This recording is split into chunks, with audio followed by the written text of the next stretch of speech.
আল্লাহ নবী মুহাম্মদুর রাসূলুল্লাহ সাল্লাল্লাহু আলাইহি সাল্লাম বলেছেন, মূর্তি বা পীর যারা মৃত্যুবরণ করেছে, কবরের মধ্যে যারা শুয়ে আছে, তাদের কাছে চাওয়া মানে পীরদের কাছে চাওয়া আর মূর্তিদের কাছে চাওয়া একই বিষয়।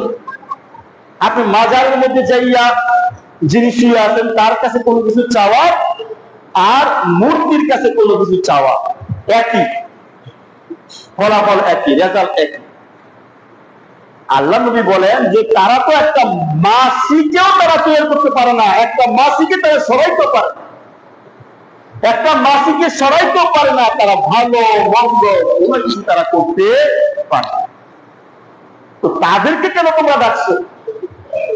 তাদের পূজা কেন তোমরা করো? যারা কোনো কিছু করতে পারে না, নিজের শরীরের মাছিটা পর্যন্ত সরাইতে পারে না, তাদেরকে তোমরা কেন ডাকো? তারা তোমাদের কি করবে? তারা তোমাদের কোনো উপকার করতে পারে না, তারা তোমাদের কোনো ক্ষতিও করতে পারে না।